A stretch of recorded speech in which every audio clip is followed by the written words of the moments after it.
Guys, what is up?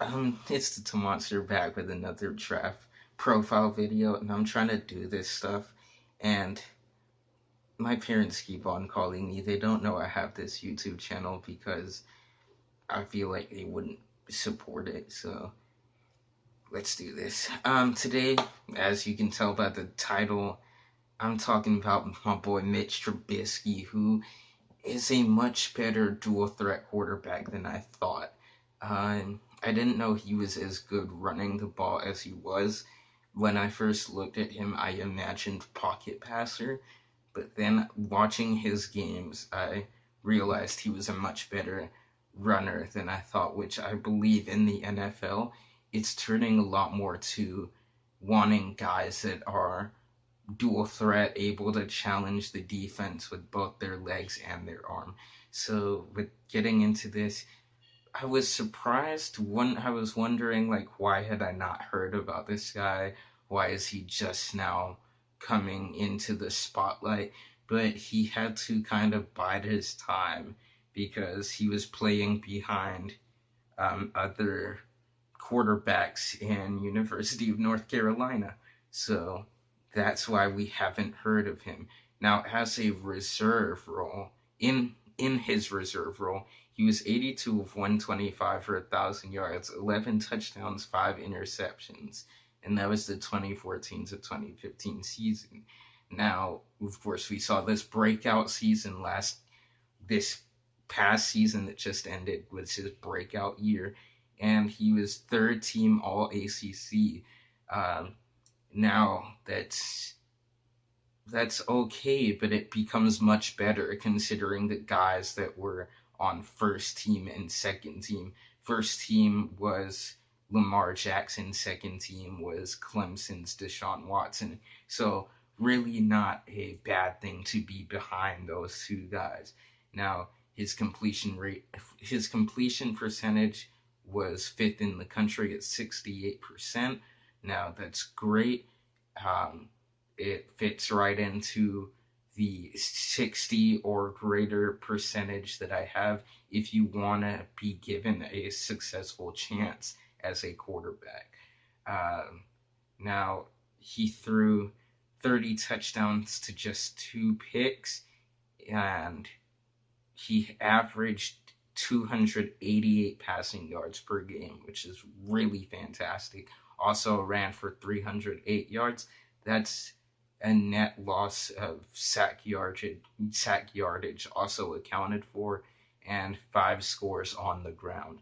Now, looking at his strengths, he has the size that NFL teams want. He he has a very good pocket presence with great pocket mobility to add on to that. Now, he's very good at looking to make a play with his arm before he makes the play with his legs. And even when he has the pocket mobility, he's still looking down the field to make a play. Now, he's quick through his progressions. He will sometimes go back to targets that he passed off before. Um, he shows the courage and poise in the pocket that you want. He throws, he rarely throws off balance throws, which is really good. You don't want your quarterback throwing off his back foot too often, but it is good to have a quarterback who's able to throw off his back foot and still be accurate. And sometimes he is accurate throwing off his back foot. Now, he's very good at making the throws in small windows and making them catchable. Now, he makes a lot of the standard pitch and catch throws with consistent accuracy. Now,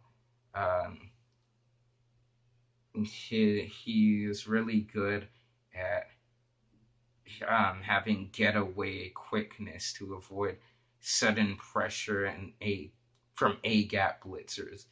Now, of course, with his weaknesses, almost 98% of his dropbacks came from shotgun. So this is actually just a typical thing for almost every college quarterback. And I don't know why they see this as a weak.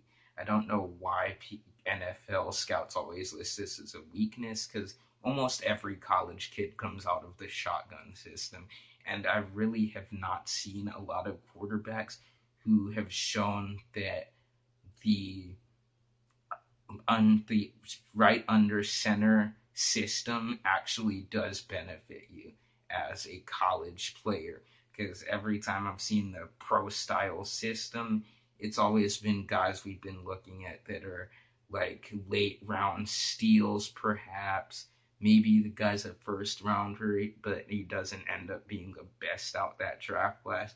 So it really does not show me that that is a big factor. Now, of course, um, he did play in an offense with a lot of run pass options, so he'll have to learn to dial that back unless he gets a coach that allows him to have that type of RPO offense. Now, of course, he wasn't always asked to throw balls into tight windows in traffic, so he'll have to learn to fit balls into tight windows consistently. Now, um, he's too willing to float balls rather than airmailing them out of bounds when he's making a bailout throw against pressure. So that's also a problem. Um, yeah, he has touchdown opportunities and invites defenders time to recover, which then stops the touchdown opportunities. So, yeah, that's also a problem that is there. Now, he hyper focuses on shifting parts down the field and can be late in feeling the pressure of collapsing edges, which, depending on the situation, he he may be a really good man. I'm kind of losing where I am. He, depending on the situation, he may be really good at feeling the pressure, but then sometimes he does tend to he seems to not have the right clock in his mind when he has to get rid of the ball. Now, looking at him, his NFL comparison, although this guy was just a rookie last year, I'm going to say his NFL comparison is Carson Wentz, because I have not seen a guy with his type of run through the tackle, just stuck his head down. Not necessarily the fastest guy around, but still will run the RPOs very well. Still a pretty decent passer. That's a guy that I see in him. Now, the bottom line, Mitch Trubisky's a high-end quarterback prospect. He possesses the NFL size, the big arm, ability to throw accurately from the pocket or on the move. Despite his the playing in the spread offense, he's a full field reader, and he does a very good job of getting an early read on safeties and taking the right course of action. Now, of course, he hasn't pulled all of the pieces together, but he will have time to do that. So, with that said, this is your boy to Monster Omnivore saying, stay classy, be sassy.